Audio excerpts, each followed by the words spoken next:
साथीहरु हाम्रो चाहिँ मोमो बनिसकेको छ है। हेलो गाइज, वेलकम छ मेरो ब्लगमा। आई होप हजुरहरू सबैजना सन्चै आरामै हुनुहुन्छ। म पनि एकदमै ठिक छु। अनि हजुरहरूको माइन्डमा चाहिँ आयो होला कि अस्ति पनि यही लुगा लाएर भिडियो गराएको थिएँ, अहिले पनि यही लुगा लाएर गराएको छु भनेर। किनभने म बुटलबाट आउँदा कपडा ल्याउन बिर्सेछु अनि 2 जोर मात्र एउटा धुनी लाउने मात्र गर्छु। अनि रात परिसकेको छ। आज चाहिँ यत्रो नै भयो सुरु भनौँ। आज चाहिँ हामीले मोमो गराउन लाग्छौँ। नर्मल्ली भिडियो गराउन लगाएको मैले। अनि अहिले चाहिँ म मैदा ल्याउन जानु भएको छु। म चाहिँ बहिनीलाई पर्खिरहेको छु। हजुरहरूलाई थाहा छ कि बहिनी को हे? हाम्रो करुणा बस्नेत। हेलो जहिले हेलो भन्। आज हामी बस्नु के हाम्रो बस्नु जान्छ आज। अहिले चाहिँ हामी यहाँ दोकान आइरहेको छौँ।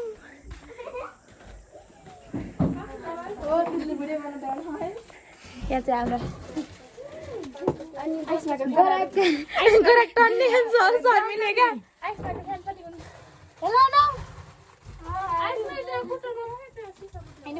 ए हो र आज किन तिम्रो टिको लगाएको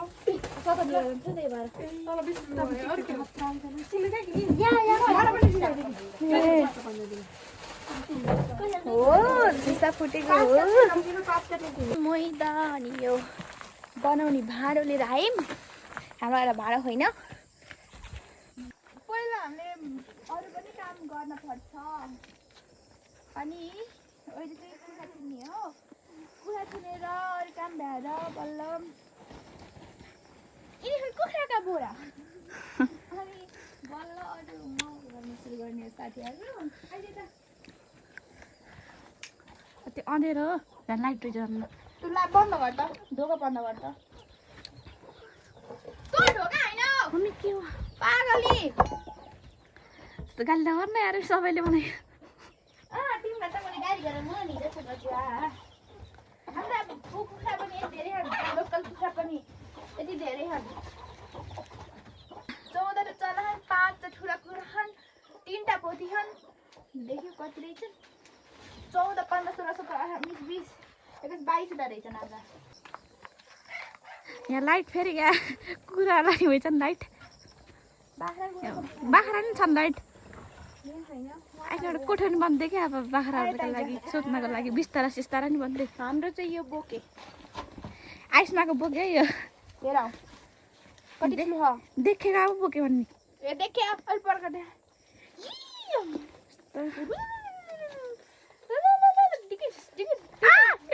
चढ चाहियो केटो त केटो बाख्रो चढ्छ यार मेरो माथि। हेर्न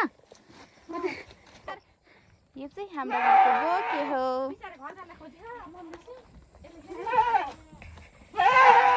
नकर ढोका लगाइदिन नि। ओके घरभित्र एन्ट्री। म चाहिँ भर्खर आएको त्यही भएर यो चाहिँ हाम्रो दाउ राख्ने ठाउँ। रात परिसक्यो है। हामी चाहिँ उ गरेर के अरे कुखुरा बाख्रा थुनेर सिधा तर रात परेर म के देखेको छैन होला। म चाहिँ अब लाइट बाल्छु म देखिन्छु। अब चाहिँ हामी ब्रोइलर कुखुरातिर चढ्दैछौँ। 9टा कुखुरा अब धेरै छ हौ यहाँ त। ल हाम्रो हेर्न सक्नुहुन्छ ब्रोइलर कुखुरा पनि यति कतिको डिफ्रेन्ट पाउनुहुन्छ कि पहिला देखाउँदा र अहिले देखाउँदा धेरै डिफ्रेन्ट भइसक्यो। यहाँ होइन मलाई केमा एलर्जी भयो कुनै आई थिङ्क मलाई यो घाँटीमा लगाउने लाइकी गरेर भएको खोल्छु। मलाई पानी हो मुदो उठे चारा उठ्न लागिसक्यो मलाई। डिस्कस्टिङ यस्तो नराख्ने नि हराउँछ कि हो। आई लभ इट यार। कस्तो ओरिजिनल गरे थाहा चाहिँ फेभरेट। अरू यो चाहिँ मैले आफै किन बनाउनु लाग्यो किनभने हाम्रो मम्मीले चाहिँ बजारभरि सोध्नु भयो रे। तर एक ठाउँ किन बनाउनु मान्छे छैन। अचम्मै हो यो। अब मैले कुखुरा काट्न नजानेको त होइन, मलाई कुखुरा काट्न आउँछ। बट यो दुःख भयो नि त मलाई। अब के गर्दा कति हात दुख्छ नि मैले मिसिन हुन्थ्यो त थाहा छैन त्यत्रो बजारभरि मिसिन राखन्छन् थुइ लास्टको मुनि भयो है सन्ध्याको बजार दुईटा एउटा बिवान एउटा बिट पुरानी पुरै पठाइन्छ बिल पठा कसरी पठाए नहीं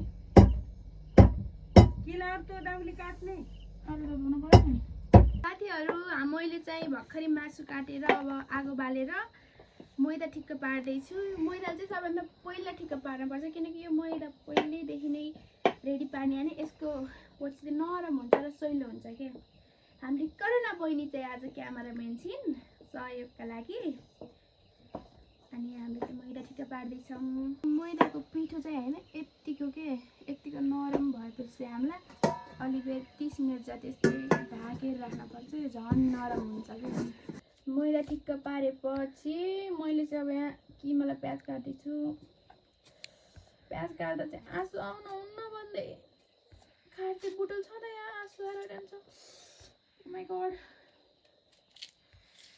पहिले काटियोस् मेरो आँखा आँसु हुन्छ नि यहाँ कस्तो मम्मी प्याज काट्न भनेपछि यस्तै हो जुम गरिदियो यसमा किमा रेडी पार्दैछु यो चाहिँ प्याज हो प्याज चाहिँ अलिक धेरै काट्यो भने किमा पनि धेरै हुन्छ होइन अनि फेरि हाम्रो यो चाहिँ सोयाबिन भिजाएर सोयाबिनलाई सानो सानो टुक्रामा बनाएँ किनकि अलि थोरै छ मासु त्यही भएर सोयाबिन पनि मिस्दा अनि मिठो हुन्छ गाइज यो चाहिँ मैले आफै पारेको किमा भयो किमा अनि यो चाहिँ हाम्रो मोमो मसला यो हाल्यो भने टेस्ट वाव हुन्छ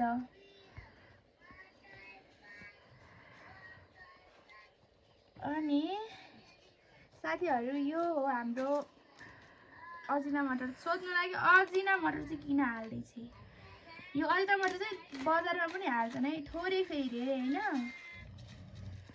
यति किमामा यति हाले हुन्छ मिठो हुन्छ है यसले चाहिँ टेस्ट नै छुट्टाले हुन्छ नुन हाल्नु परिहाल्यो चम्चा छ तर मलाई नुन यसरी हाल्न सही लाग्छ अनि यो चाहिँ मिट मसला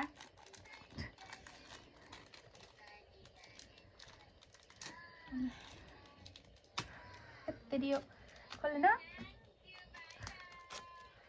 खोल्यो यो मिट मसला भयो अनि यो चाहिँ बेसार अलिकति राम्रोसँग हात धोएर यो मोल्नी त्यहाँ तल यता देख न अनि यो मोल्नी मेरो हात चाहिँ अलि यो कस्तो भइरहेको थियो मैले गरिराख्छु गाइस हाम्रो किमा चाहिँ रेडी भइसकेको छ अब यसलाई पनि अलि बेर यस्तै छोडिदिनु भने यसबाट पानी निक्लिन्छ हल्का त्यसकारण चाहिँ यसमा चाहिँ जति बोसो हुन्छ मासुमा त्यति नै अलिक जुसी हुन्छ के मोमो टमाटर पकाएर यो चाहिँ तिल हुर्दै छौँ हामीले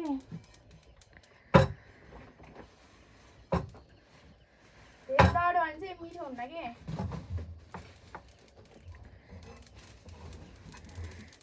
हाम्रो अचार चाहिँ रेडी भइसकेको छ यस्तो मिठो अचार भइरहेको छ नि यो त्यो मिक्सरमा पिसे जस्तो अचार हुँदैन होइन यो चाहिँ यस्तो मिठो हुन्छ यो सिलौटोको स्वाद नै दामी हुन्छ के मिक्सरको अचार जस्तो यो बिल्कुल हुँदैन बिल्कुल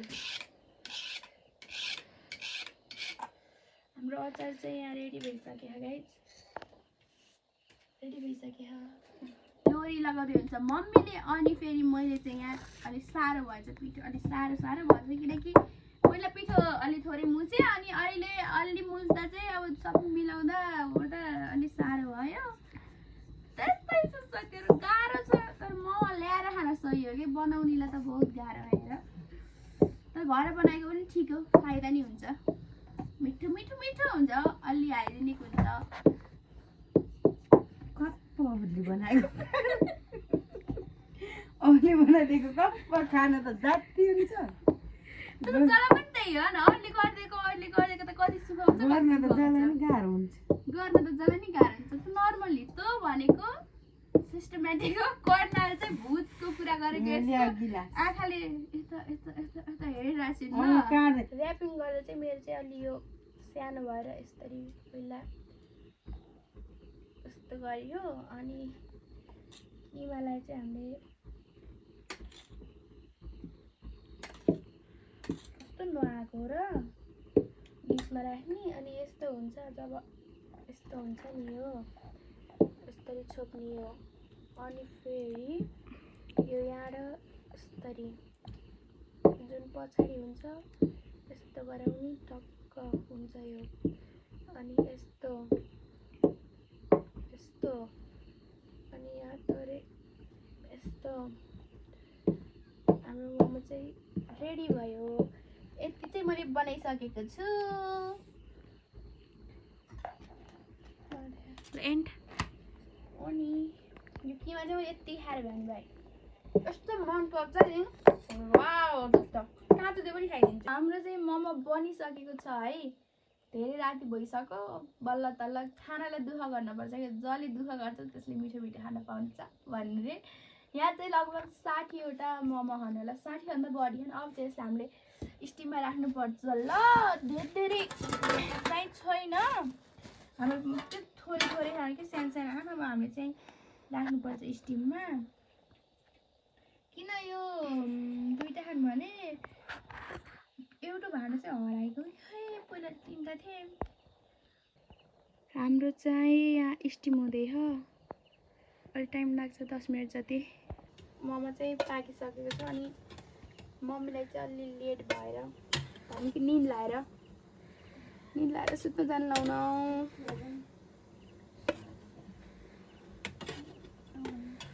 ल खै चट्नी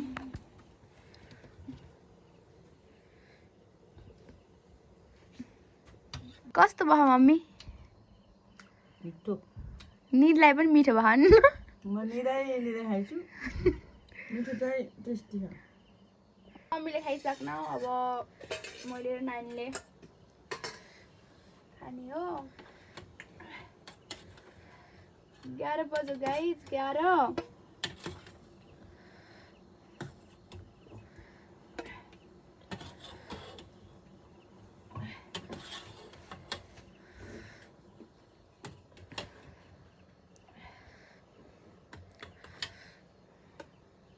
कुन पाकेको कुन नपाकेको चिन्ने गरेर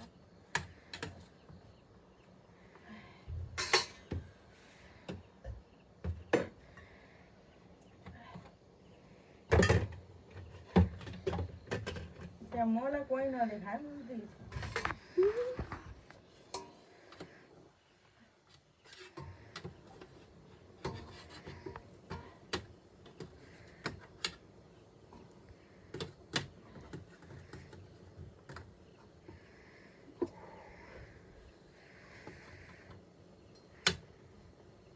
मम्मीले चाहिँ खाइसक्नु भयो अब हाम्रो पाला आयो भनौँ कति धेरै लेट भइसकेछ भने कति बज्यो भने 12 बज्न आँटिसक्यो कि रातिको 12 बज्न आँटिसक्यो यसरी मोबाइल बालेर रेकर्ड गर्न पर्यो अनि यो चाहिँ अब कस्तो भयो हामीले ट्राई गर्छौँ ल